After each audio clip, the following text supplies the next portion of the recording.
Welcome to Movie Recall. In today's video, we'll be going through the 2017 action sci-fi film 24 Hours to Live. It's time to recall. Let's get started. Turn on subtitles and spoilers ahead. The movie begins with a man named Keith Zera being transported across the desert, telling his story to other passengers in the car. When approaching the Namibia-South Africa border post, a truck is queuing in front of them. But after a while, the group notices something is wrong. They are then ambushed by militia hiding in the truck. A female Interpol agent in the car, Lynn, struggles to find a way out for her and Zera. They successfully escape. Not long after, two men are seen fishing on the beach. The old man, Frank, teases the younger man, Travis, that no fish would like to come to him because he has no soul. They continue talking and getting drunk until they get up and walk up to the shoreline, scattering 2 bottles of ashes into the sea. The ashes are the remains of Travis's wife and son, Kate and Adam, seemingly killed some time ago. Then, Travis walks drunk Frank home, but instead of resting, he goes out again to a bar. While enjoying his drink at the bar, Travis notices 2 men entering, seemingly looking for someone. He hides in the ladies' restroom while the men enter the gents' restroom, then locks the restroom door before opening it again. He outguns the men easily, then, while retching and coughing, they explain that they are from the Red Mountain, and Jim Morrow sent them to find Travis because it is an emergency. Going back to his seat at the bar, he finds Morrow already sitting beside his seat, complaining about how Travis easily disarmed his 2 best henchmen. Morrow offers Travis a job to kill someone for the Red Mountain, which Travis initially refuses because he's on hiatus, but Morrow raises the pay as the Red Mountain only deems Travis the best man to do the job. Travis agrees, then he is transported with a car while briefed further about his target, Keith Zera, who is scheduled to testify on camera for the UN investigation against Red Mountain. One of his protection team, Lynn Bassett, is also on the target as she is the one keeping Zera alive. Then a brief scene of Lynn video calling her son Christopher is seen while Lynn is recovering in a hospital and preparing to fly home from South Africa to Hong Kong. Travis comes to Lynn's home in Hong Kong disguising as an old friend of hers, interacting with Lynn's mother and Christopher. He learns from Christopher that Lynn is flying home tomorrow, then rushes to South Africa. He approaches Lynn at the airport lounge, instructs Red Mountain to cancel Lynn's flight to Hong Kong, and takes her out to dinner. The following day, while he plans to kill Lynn, Lynn already figured him out and shoots him to death. Travis wakes up to the voice of Dr. Helen, a doctor in a medical facility. Morrow and Wetzler, the leader of the Red Mountain, are there with him as well. They ask Travis the location of Zera's deposition, then Welzer instructs Morrow to finish Travis's assignment to kill Zera and Lynn. They leave, and then the doctor prepares to sedate Travis with a powerful narcotic, but he retaliates as he does not know what will happen to him. The doctor tells him that he has undergone a procedure to bring him back from the dead and only has less than 24 hours to live, shown on a countdown on his wrist. He takes her as a hostage to escape, goes to a harbor, and calls Frank through a public phone, telling him that he will not make it back this time. After that, he hijacks a taxi and leaves. In a secured building, Zera is interviewed in a room in front of a camera. He says that he was reassigned by Red Mountain's top crew last year, then traveled through the night to a remote container yard while bringing heavy equipment. The place was packed with civilian bodies, each has scars on their chests and wrists. They seem to have been medically experimented on. Lynn examines a nearby building from the window just in time to warn the others about the ambush by Morrow and his team. Lynn leads the evacuation of Zera, then Travis comes just in time to save them using the hijacked taxi. A car chase ensues, but unfortunately Morrow successfully shoots Zera. They arrive at the beach and Zera dies, but Lynn notices the memory card of the camera used to interview him in his hands and takes it. On the other hand, Morrow's team only gets the camera but not the memory card. Frustrated, Morrow reports to Wetzler that the mission is incomplete, but Wetzler reminds him of the big things that are at stake. Morrow gives instruction to greenlight Hong Kong, which means kidnapping Christopher. Morrow calls Travis through Lynn's cell phone, asking to give the memory card in exchange for Christopher. Lynn falls on her knees knowing Christopher is taken, then Travis calms her and promises to help bring back her son.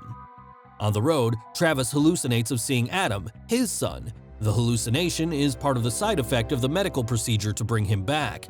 They arrive at an apartment where Travis packs his things, then they leave again to meet Travis's old friend Amali. Lynn asks Amali about the Red Mountain. Turns out the organization provides assistance in the region, including sanitation, training, and youth programming. Lynn adds that Red Mountain has kidnapped hundreds of refugees to be used as medical experiments.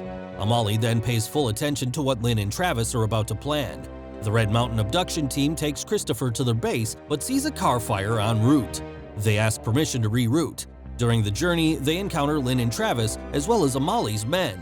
Travis asks Zach, the leader of the team, to give Christopher in exchange for a pack of money, but Zach refuses. Chaos ensues, with both casualties on Red Mountain and Amali's sides.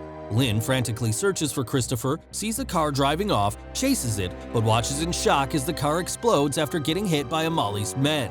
Travis ensures that Christopher is not in the car because he knows abduction protocols and the hostage will not be in the rear car. They quickly chase the car that is carrying Christopher, and Lynn successfully rescues him. Travis hallucinates seeing his son again, but quickly snaps back.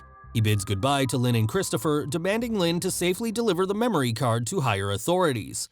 Then Travis takes Christopher's position and makes him get delivered to the base by the help of a Red Mountain man who survived the previous attack. He goes back to flashback of his past where he was in the middle of battle with Morrow. Morrow told him that sometimes the people we go after can retaliate and exclaimed that Kate and Adam are gone.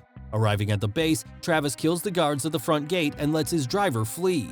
Morrow and Wetzler notice the front gate situation, then Morrow talks through the front gate intercom to persuade Travis to hand over the memory card or Red Mountain will kill Frank, Travis's father-in-law. In panic, Travis tries to contact Frank but to no avail as Frank is busy cooking while listening to music. Travis refuses to submit to Red Mountain, telling Morrow he only lies to him, then prepares himself to drive his car straight away to the building. He covers the front mirror and drives in a straight line saying, "This one's for Frank," despite being shot from many sides by the Red Mountain. The car crashes right on the building's stairwell. On the other hand, a few men are seen approaching Frank's house, hearing radio sound inside the bathroom and blindly shooting through the door. However, Frank is not in the bathroom. He comes from behind and shoots the attackers from the back. He then takes the radio and leaves. Meanwhile, on the Red Mountain base, Travis's car that hit the stairwell is making it inaccessible for the Red Mountain to access. Wetzler instructs another team to find Lynn and the memory card. The Red Mountain men carefully approach the car ruins. Travis is nowhere to be found, but there are bombs planted on the car and its surroundings. The bombs then explode all the way through the elevator hoistway and disrupt the whole base. Travis silently appears at Wetzler's room, taking down his henchmen one by one while Morrow drinks casually. Travis hallucinates seeing Adam again after being worn out from defeating the Red Mountain.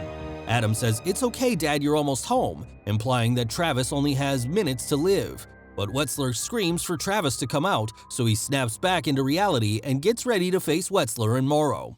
After defeating another henchman, he sees the helicopter to transport Wetzler has arrived and shoots Wetzler's thigh to prevent him from escaping, then points another gun at Morrow. Wetzler says that Travis does not want to kill Morrow because he thought Morrow was his friend, but reveals the truth that Morrow killed Adam and Kate. The choice to kill was between Morrow's family or Travis's family. Although devastated, Travis finally drops his gun pointing at Morrow after a long moment, saying that he does not want to kill Morrow because he wants to have a soul. Morrow comes to Travis, finally reconciles with him, and then goes up to Wetzler saying that Wetzler does not know the true line between friendship and profession and gets ready to shoot Wetzler's head. Just then, a strike team comes and points their guns at him. Morrow shoots Wetzler anyway and then gets shot by the strike team. Travis observes all of that while slowly losing his consciousness as his wrist shows he only has seconds to live. Travis wakes up at the beach, seeing Kate waving at him while Adam catches a fish and is excited to show him. But then Adam runs away and Travis hears a familiar voice of Dr. Helen. The movie ends with Travis seemingly waking up at the same doctor chair as his first revival. Thanks for watching. Please like and subscribe and click the bell icon to get new movie recaps.